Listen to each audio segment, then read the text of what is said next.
Welcome back to Charlie's Survival. Imagine this, you walk into your local supermarket and every shelf is nearly empty. No bread, no milk, no pasta, no bananas, no chicken, not just a few items, not just panic buyers. Everything is gone. You check another shop, same thing. You go online, out of stock. Deliveries aren't coming, shipments are stuck, imports have stopped. Now you ask yourself, what happens to Britain? What happens to us when the food stops? Here's the uncomfortable truth. Britain cannot feed itself. Not today, not next week, not even next month. We import around 40% of all the food we eat. For fruit and vegetables, it's closer to 70 to 80%. That means every apple from New Zealand, every tomato from Spain, every bag of rice, every banana, every jar of coconut milk, it all comes from somewhere else. And without those imports, Britain runs out of food fast. How Britain got here. But let's rewind a little bit because it wasn't always like this. Britain was once a land of forests, rivers and wild food. Before farming, we lived as hunter and gatherers, eating from the land, seasonal, local and deeply connected. Then came the axes, the ploughs, the enclosures and the empires. We cut down the forest, we flattened the world and we built a system based not on nature, but on control, order and imports. By the late 1800s, Britain was already a net food importer. We relied on grain from America, lamb from New Zealand, tea from India. In World War II, we nearly starved. The Battle of the Atlantic wasn't just about boats, it was about bread. After the war, we mechanized. Industrial farming, supermarkets, packaging, plastic, global supply chains. And just like that, we became dependent, hopelessly, totally dependent. Today, food in Britain arrives via a massive invisible pipeline. Ships from the Netherlands, trucks from Spain, planes from Kenya. It all moves smoothly until it doesn't. One strike, one port shutdown, one storm, one cyber attack, one war, and the system starts to crack. Most supermarkets only hold 1 to 3 days worth of stock.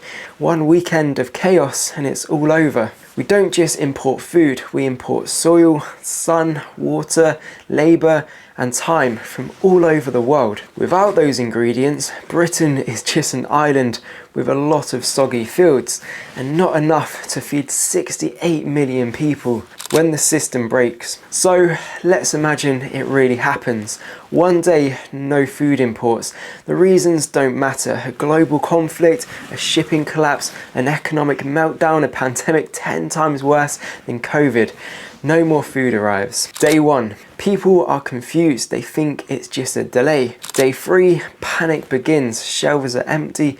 People hoard everything and anything they can get their hands on. Delivery apps crash. Day 5, the government steps in. Rationing is announced. Military trucks begin emergency distribution.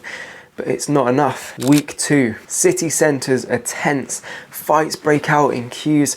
The media spins it and says that everything is fine. But people aren't stupid. Week 4, local councils set up community kitchens. Back gardens become vegetable plots overnight. Old allotments reopen. But it's already too late for many. The food system isn't built to recover that fast. This is no longer a cost of living crisis. This is a survival crisis. Could we feed ourselves? Could we survive without imports? Technically, yes, but not with the same way that we eat today. If we massively change our diets, if we restructure farms, if we cut meat and dairy consumption, if we grew veg everywhere in gardens that look like this, started to look like this, if we wasted nothing, then maybe, just maybe, we could scrape through. The UK has enough land to feed its people if we focused on grains, veg and legumes, but not if we keep raising livestock on half our farmland, not if we keep eating like kings. The foraging fantasy. Maybe you're thinking, well, I'll just go out into nature and forage. Let's talk about that. The UK used to be forest, wild, abundant, oak, ash, elm, hazel, rivers thick with fish, woods filled with mushrooms, berries, game, but we cut it all down. There are almost no wild spaces left. England's Google Earth is chilling when you realise you're looking at a graveyard desert. Only 13% of the UK is woodland, and most of that is commercial pine. Even if we rewilded the entire island and replanted every single tree back, there still wouldn't be enough to feed 68 million people by foraging alone. Not even close. Even in a world where the forest returned, the rivers healed, and nature fully rebounded, we still couldn't survive on foraging alone, because foraging just doesn't scale. It's low yield, it's unpredictable, it takes 5, 10, sometimes 50 hectares per person to sustainably live that way. Britain simply doesn't have the space, not for 68 million people. It can only sustain 500,000 to 2 million people at most. That fact always just blows my mind. So while rewilding brings back beauty, balance and biodiversity, it doesn't bring back full food security. It could supplement us, but it couldn't sustain us. Comfort, control and wokeness. Now, let's talk about something uncomfortable. Modern Britain is soft. We're not built for hardship anymore. We've traded resilience for convenience. We scroll, we swipe, we debate, we cancel, we argue about words while our food comes from someone else's land. Woke culture didn't grow in nature, it grew in comfort, it grew in supermarkets and takeaways and next day deliveries. But real awareness, real connection, real woke, that comes from nature, from seasons, from soil under your nails and berries in your palms. We've forgotten what it means to truly survive, to truly live. What needs to change? So what do? How do we fix this before the pipelines break? We stop outsourcing survival. We grow food here, in gardens, in parks, on rooftops. We build local food systems, grain co-ops, community kitchens, shared tools. We learn the skills our grandparents had: canning, preserving, growing, storing. We teach our kids to forage, to grow carrots, to cook a meal from what's in season. We shift from being consumers and onlookers of nature to coming back to it and being participants in the cycle of life.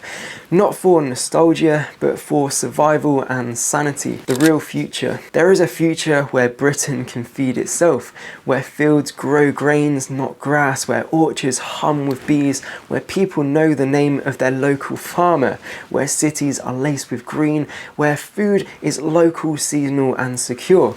But that future takes work. It takes rebuilding the land, retraining the people, rewriting the system. And it takes asking hard questions now before the next crisis arrives. The final question. So what if Britain's food supply suddenly stopped? We panic, we suffer, we adapt, or we don't.